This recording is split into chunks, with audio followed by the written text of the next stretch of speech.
Space. Yes, sir. Oh, okay, hold on one second.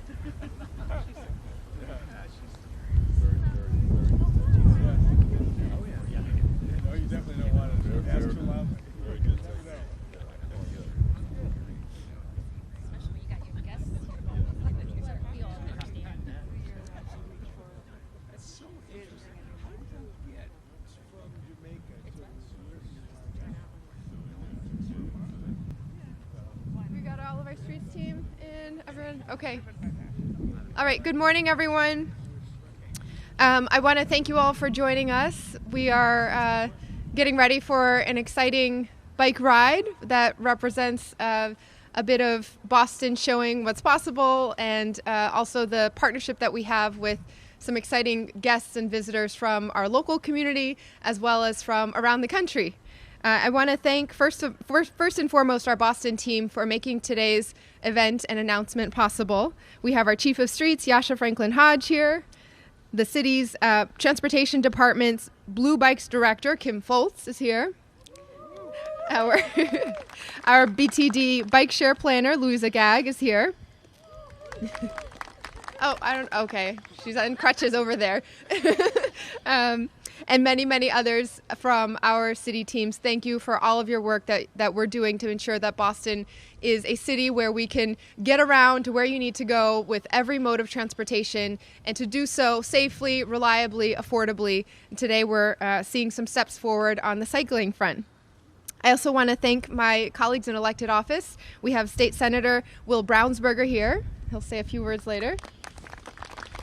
And I know Rep. Jay Livingstone was planning on joining us, but I don't see him here yet. But if he steps in, he can say a quick hello as well.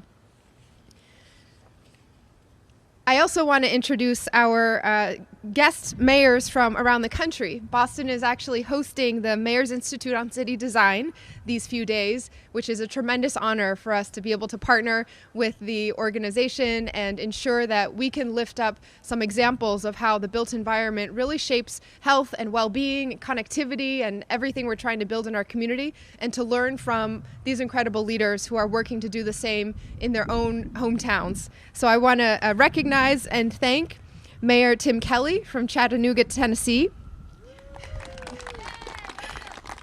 Mayor Mike Duggan from Detroit, Michigan.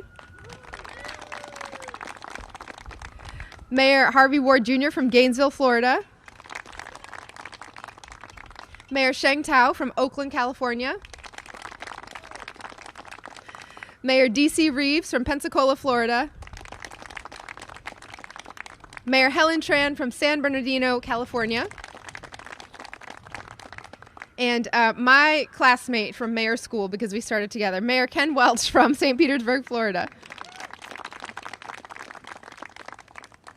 Thank you also to our sponsors from Blue Cross Blue Shield of Massachusetts, who are a partner of the City of Boston in running our bike share program. Their continued sponsorship and renewal of this and their funding has been really critical in expanding the Blue Bikes network in Boston and beyond, and making this available throughout our neighborhoods. So thank you so much to Blue Cross. Thank you. Jeff is here somewhere. Okay, so to the official news. We are here today with an exciting update about our bike share program. With leadership from our transportation department, we are excited to announce the Bluebikes Pass. Through this program, Boston residents can access an annual Bluebikes membership for less than half the full price.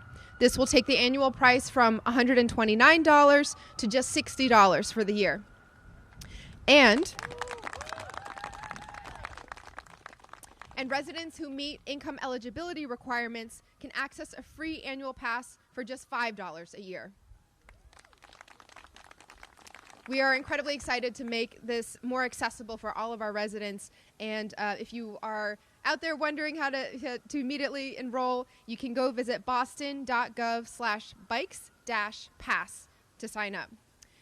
We know there's tremendous hunger and appetite to get out there and find faster, more convenient ways to get around.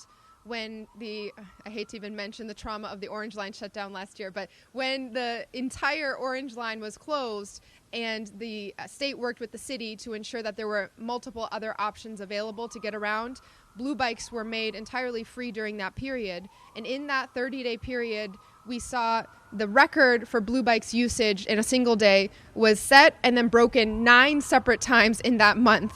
So when the financial barriers come down, the interest is there, the energy is there, and we want to continue making that possible throughout the year, not just as mitigation to very difficult transportation situations. So I want to thank our team for making this possible, and we are going to continue working to make sure that cycling infrastructure is safe throughout our city and that we are taking every possible step. As an employer and as an organization, we've been trying to walk the walk or bike the bike lane at the city level as well by really emphasizing that we want to demonstrate as a large employer that you can make employee benefits completely tied to transportation. So the opportunity to access bike share has been something that we've worked into our program here and are going to continue to expand for city workers as well. So speaking of the MBTA, I also want to take a moment just to address the upcoming red line closure since we have everyone gathered here. Our Blue Bikes teams are installing extra docks around red line stops so that bikes are available for impacted residents throughout this period. We are also offering a limited number of free Blue Bikes passes during the shutdown, and we'll put more information out tomorrow for how to sign up. We also want to, this is obviously very difficult that the state and this governor and lieutenant governor and MBTA director, general manager have inherited decades of deferred maintenance. They are doing everything they can to quickly catch up and accelerate repairs. We at the city level are grateful to partner with them to try to just go as fast as we can, get things done, and not have to have that continue to stretch on for our residents. The red line has been a particularly difficult part of the commuting experience, and it's gotten worse over the last several years and certainly the last several months. So we're extremely hopeful that the shutdown will result in significant improvements in the rider experience. It's necessary. We need that to happen, and we are now part of the accountability for that as well, as Boston has a seat on the MBTA's governance board and will continue to be actively involved. So I just want to thank the MBTA and the state for ensuring that we're doing this in a way that takes into account residents will need other alternatives. Thank you for partnering with us on making Blue Bikes more accessible during that period. And thank you also for being responsive and making the Fairmount commuter rail line free during the shutdown as well, so residents will have another reliable way to get downtown. Okay, so now I know we are joined by many, many mayors, but we have one more local mayor who I'd like to invite up to say a few words. Vivian Ortiz, Boston's bike mayor.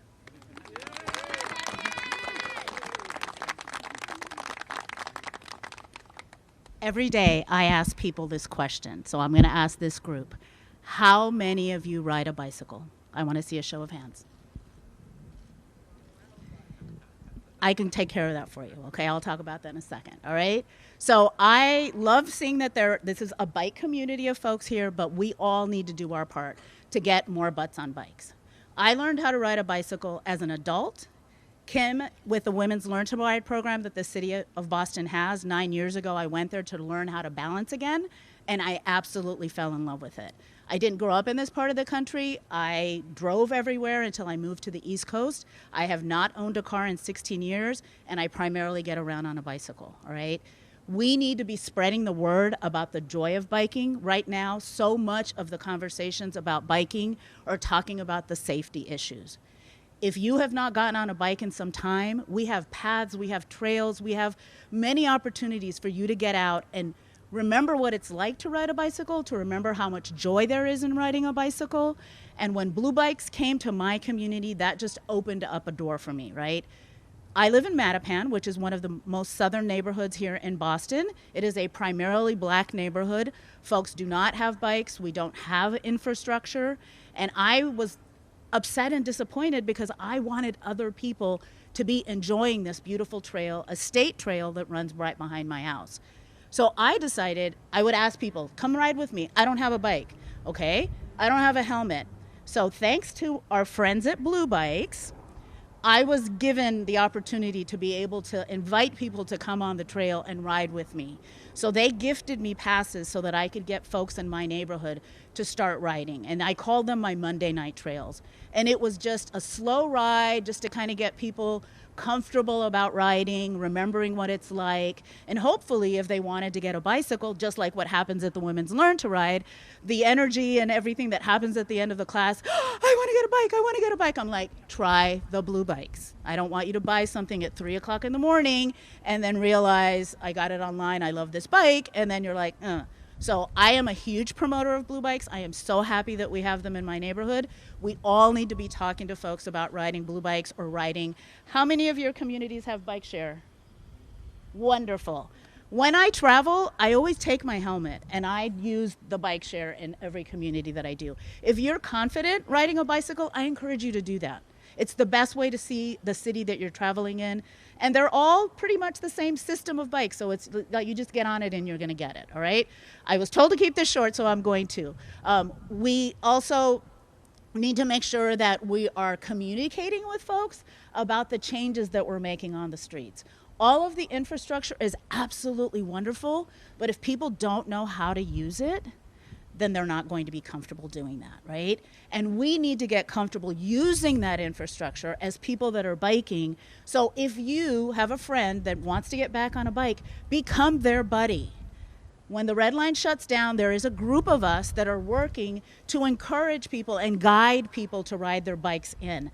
Last summer, when the orange line shut down, we had the opportunity to be able to use the DCR's Southwest Corridor. We don't have that from Mattapan, Dorchester, all the way in. Not everyone is going to be comfortable riding a bicycle on Dorchester Ave. I avoid it as much as possible because my work commute in the morning, and I know Jen uses that as well, is on Dorchester Ave when other people are also commuting to work, right? So the Napontet Trail, which is the trail that's behind my house, a DCR trail, we're going to encourage people to meet that way as well. So please make sure you're sharing that information, that if people do want to get on a bike. But the second thing is this, and this is what I'm asking the bike community to do. I was disappointed last year that we didn't get folks that were biking on the Orange Line in to continue biking. So adopt somebody, make them comfortable, and help them ride so that it continues to be their form of transportation, okay? Thank you so much. I'm looking forward to the ride, and I look forward to visiting your cities and doing your bike shares. Thanks a lot. Thank you, Madam Mayor. Now I get the honor to introduce someone from one of our most treasured partner organizations, Bikes Not Bombs, who partner with the city in a number of different ways and ensure that we are not only making biking more accessible with the ability to get bikes and try them out, and that's where I got my bike a couple of years ago, but with the education and the classes to expand this across every generation. So I want to welcome up Cyan Harrington from Bikes Not Bombs. Hi, I'm Cyan. I'm from Bikes Not Bombs. I'm a youth apprentice. And I like riding blue bikes because it gives me a chance to explore Boston, parts of Boston I never explored. And it's good exercise for me. And if I wanted to blue bike, I can just simply go to the next docking station. And it's good to explain blue bikes because it allows communities and families and individuals to ride them. It's also a lot cheaper than riding the MBTA, especially considering how expensive Boston is nowadays. Riding blue bikes is a great way to families to get out the house and explore different neighborhoods. Additionally, the MTA is less crowded because people will ride to their destinations. Thank you.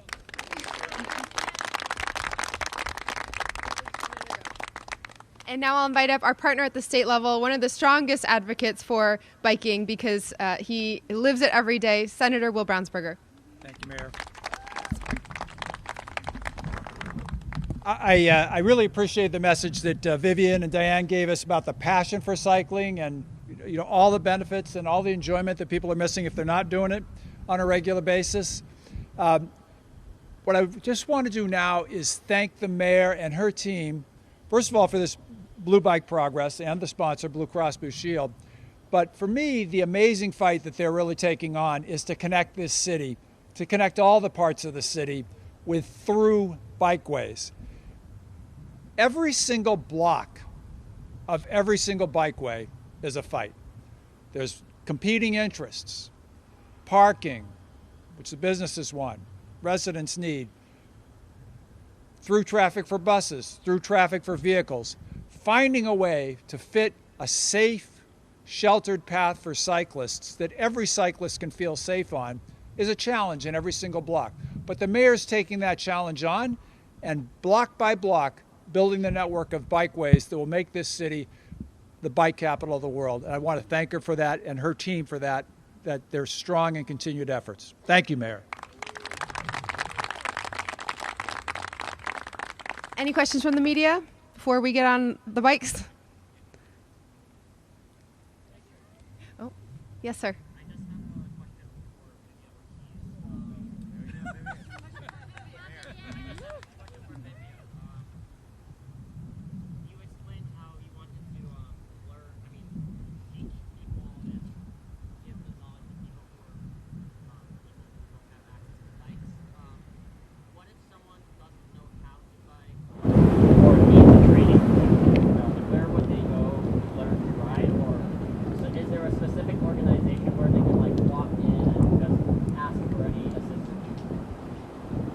So we don't have a program in the city of Boston as of yet that teaches everyone to learn how to ride a bicycle. There are perhaps individuals that we can reach out to. I'm able to do that. I know that some of the other instructors are, but as of yet, there isn't an official place to be able to, for everyone to learn how to ride a bicycle. So I'd love to invite other folks that do know. Kim, do you want to come up and say something about that? All right.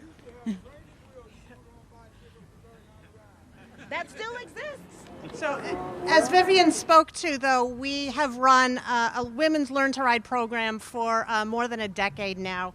Vivian is our most noted graduate of that program, but it is such a joy and just complete delight to see literally hundreds of women and gender diverse adults who come through that program and go from not being able to pedal to being able to ride on this, eventually on the street.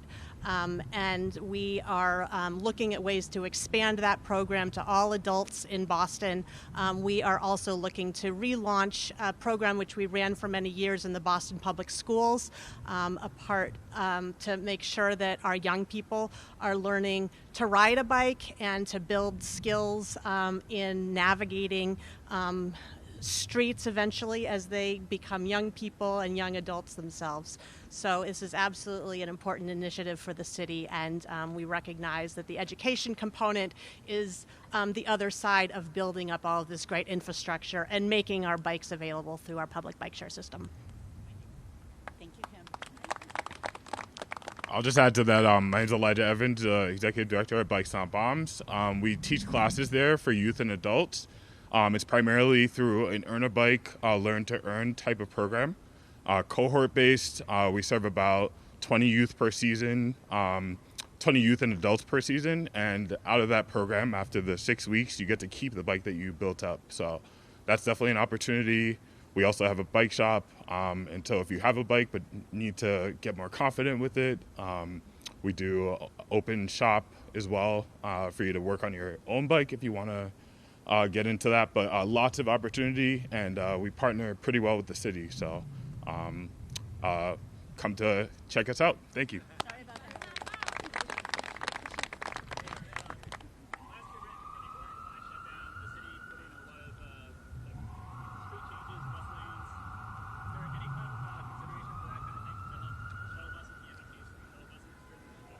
Yasha, what would you say?